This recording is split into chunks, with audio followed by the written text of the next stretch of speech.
ಕಳೆದ ವಾರವಷ್ಟೇ big boss ಮನೆಯಲ್ಲಿ ದೊಡ್ಡ ಯುದ್ಧವೇ ನಡೆದಿತ್ತು. ಮಹಾರಾಜ ಮತ್ತು ಯುವರಾಣಿ ಟಾಸ್ಕ್ನಲ್ಲಿ ಮನೆಯ ಎರಡು ಇಬ್ಬಾಗವಾಗಿತ್ತು.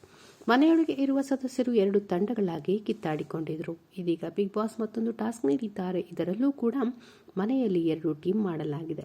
ಸಣ್ಣ ಟ್ವಿಸ್ಟ್ ಏನಪ್ಪಾ ಅಂದರೆ ಇದರ ಸೂತ್ರವನ್ನು ವೀಕ್ಷಕರ ಕೈಗೆ ನೀಡಲಾಗಿದೆ. ಕಲರ್ಸ್ ಕನ್ನಡ ವಾಹಿನಿಯಲ್ಲಿ ಪ್ರಸಾರವಾಗುತ್ತಿರುವ ಬಿಗ್ ಬಾಸ್ ಕನ್ನಡ ಸೀಸನ್ 11 ಆರಂಭವಾಗಿ 9 ವಾರಗಳು ಮುಕ್ತಾಯವಾಗಿ 11ನೇ ವಾರಕ್ಕೆ ಆರಂಭವಾಗಿದೆ. ಕಳೆದ ವಾರ ಬಿಗ್ ಬಾಸ್ ಮನೆಯಲ್ಲಿ ರಾಜಾ ರಾಣಿ ಎಂಬೆರಡು ತಂಡಗಳನ್ನಾಗಿ ಮಾಡಲಾಗಿತ್ತು.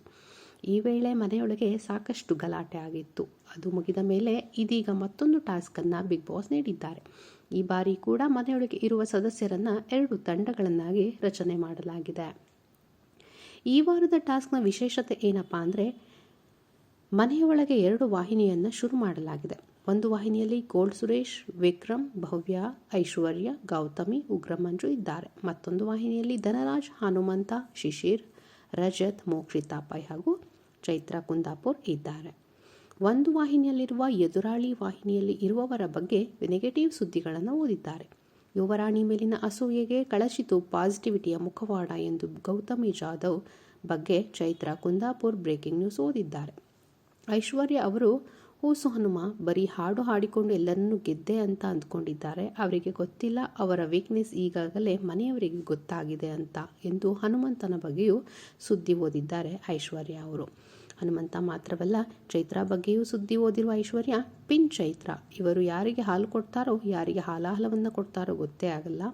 ಇವರ ಜೊತೆಗೆ ಯಾರು 4 ದಿನ ಚೆನ್ನಾಗಿ ಮಾತನಾಡ್ಕೊಂಡಿರ್ತಾರೋ ಅವರಿಗೆ ಬಿಗ್ ಬಾಸ್ ಮನೆಯ ಗೇಟ್ ಓಪನ್ ಆಗೋದಂತೂ ಗ್ಯಾರಂಟಿ. ಚೈತ್ರ ಅವರು ನಕಲಿ ಮಂಡೋದರಿ, ಸಿಕ್ಕವರಿಗೆಲ್ಲ ಅಣ್ಣ ಅಂತ ಕರೀತಾರೆ, ಉಳಿದುಕೊಳ್ಳಲು ಯಾರನ್ನು ಬೇಕಾದರೂ ಮುಳುಗಿಸ್ತಾರೆ ಎಂದು ಹೇಳಿದ್ದಾರೆ. ಹಾಗೆ ರಜತ್ ಕೂಡ ಕಲಿಯುಗದ ನಕಲಿ ಭೀಮ.